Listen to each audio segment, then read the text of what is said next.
యెహోషువ 14వ అధ్యాయం.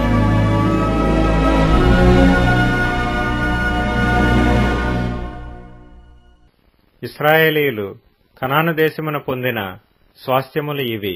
మోషే ద్వారా యెహోవా ఆజ్ఞాపించినట్లు యాజకుడైన ఎలియాజరును నూను కుమారుడైన యెహోషువయు ఇశ్రాయేలీయుల గోత్రము యొక్క పితరుల కుటుంబముల ప్రధానులను చీట్లు వేసి 9 గోత్రముల వారికిని అర్ధగోత్రపు వారికిని ఆ స్వాస్థ్యములను పంచిపెట్టిరి. మోషే 2 గోత్రములకును అర్ధగోత్రమునకును యొర్దాను అవతలి స్వాస్థ్యములనిచ్చియుండెను. అతడు వారిలో లేవీయులకు ఏ స్వాస్థ్యమును ఇయ్యలేదు. యోసేపు వంశకులకు మనష్షే ఎఫ్రాయిములను 2 గోత్రముల వారు నివసించుటకు పట్టణములను వారి పశువులకును వారి మందలకును ఆ పట్టణముల సమీప భూములను మాత్రమే కాక లేవీయులకు ఆ దేశమున ఏ స్వాస్థ్యము ఇయ్యలేదు.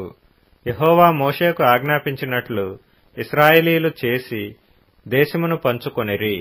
యూదా వంశస్థులు గిల్గాలులో యెహోషువ యొద్దకు రాగా కెనజీయుడగు యెఫున్నె కుమారుడైన కాలేబు అతనితో ఇలాగు మనవి చేసెను. కాదేషు బర్నేయలో దైవజనుడైన మోషేతో యెహోవా నన్ను గూర్చియు నిన్ను గూర్చియు చెప్పిన మాట నీవెరుగుదువు. దేశమును వేగుచూచుటకు యెహోవా సేవకుడైన మోషే కాదేషు బర్నేయలో నుండి నన్ను పంపినప్పుడు నేను 40 ఏండ్ల వాడను. ఎవరికినీ భయపడక నేను చూచినది చూచినట్టే అతనికి వర్తమానము తెచ్చితిని. నాతో కూడా బయలుదేరి వచ్చిన నా సహోదరులు జనుల హృదయములను కరగజేయగా నేను నా దేవుడైన యెహోవాను నిండు మనస్సుతో అనుసరించితిని. ఆ దినమున మోషే ప్రమాణము చేసి, నీవు నా దేవుడైన యెహోవాను నిండు మనస్సుతో అనుసరించితివి గనుక నీవు అడుగుపెట్టిన భూమి నిశ్చయముగా నీకును నీ సంతానమునకును ఎల్లప్పుడూ స్వాస్థ్యముగా ఉండుననెను. యెహోవా చెప్పినట్లు యెహోవా మోషేకు ఆ మాట సెలవిచ్చినప్పటి నుండి ఇశ్రాయేలీయులు అరణ్యములో నడిచిన ఈ 45 ఏండ్లు ఆయన నన్ను సజీవునిగా కాపాడియున్నాడు. ఇదిగో నేనిప్పుడు 85 ఏండ్ల వాడను. మోషే నన్ను పంపిన నాడు నాకెంత బలమో నేటి వరకు నాకంత బలము.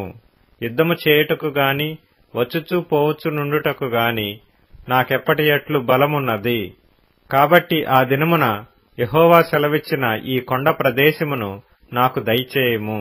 అనాకీయులను ప్రాకారము గల గొప్ప పట్టణములను అక్కడ ఉన్న సంగతి ఆ దినమున నీకు వినబడెను.